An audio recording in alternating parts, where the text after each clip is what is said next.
நீ போய் cycle ஓட்டுனியா? Cycle கொண்டே நீ அங்கே நிறுத்திட்டு அங்கே விளையாட போயிட்டா அவங்க வீட்டுக்குள்ளே போய் உட்காந்துட்டு இருக்கிற. சைக்கிள் யாராவது தூக்கிட்டு போனால் என்ன பண்ணுவேன்?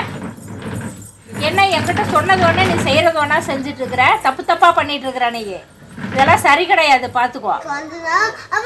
நீ விளையாட போகணும், நீ பர்மிஷன் கேட்டுட்டு தான் போகணும், புரியுதா? வந்துட்டீல, இப்போ படி. நீ இப்போ படி.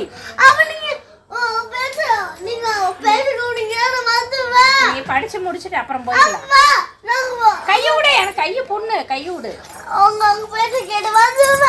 சரி படிச்சுட்டு போலாம், படிச்சுட்டு போலாம், படிச்சுட்டு போலாம், எழுதிட்டு போலாம். தள்ளி விட்டில வீடியோ எடுத்துட்டேன். அப்படி அனுப்பலாம். யார் வீட்டுக்கு போக கூடாது, படிக்கிற வேலையை பெறுவா. இங்க பாரு நோட்டை. அவ்வளவுதான், நாங்க சொல்லிட்டோம். சரி நாங்க பேசல. 9 மணிக்கு நம்ம மெயின் ரோட்ல வண்டி ஓட்டலாம். உனக்கு அவங்கள தான் பிடிச்சிருக்கா சாமி? சரி பேக் எடுத்துட்டு வா, கொண்டு போய் விட்டுட்டு வரலாம். நீ எடுத்துட்டு வா.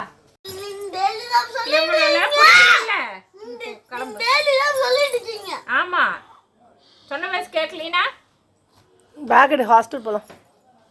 நீ ஒண்ணுமா ஹாஸ்டலுக்குலாம் வேண்டாம், அவளுக்கு அங்கதான் பிடிக்குதாம்மா. நம்ம அங்கேயே கொண்டு போய் விட்டுறலாம். சரி வா கிளம்பலாம். பிரியமா சந்தோஷமா இருந்துக்கலையாம்மா, அங்கேயே விளையாண்டுட்டு இருந்துக்கலையா? பேசுற அப்படி பேசிட்டு இருக்கா, எடுத்து கூட கூட இரு. அப்படியே அப்படித்தானே? சரி வா, சொன்ன பேச்சு கேட்கறேன் அப்படின்லாம் சொல்ல மாட்டேன் நீ.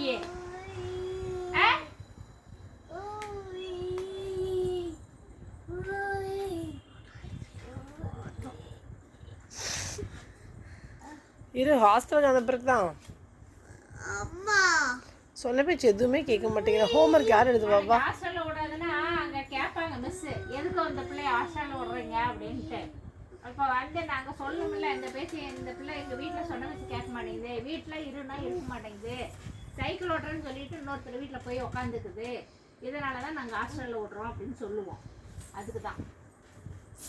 அப்போ நீ ஒண்ணு மூஞ்சி மோரையும் பேரு மூஞ்சி அப்படி போகுது உனக்கு.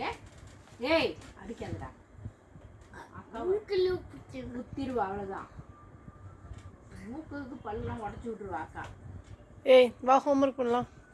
கொஞ்சம் கவனிச்சியா?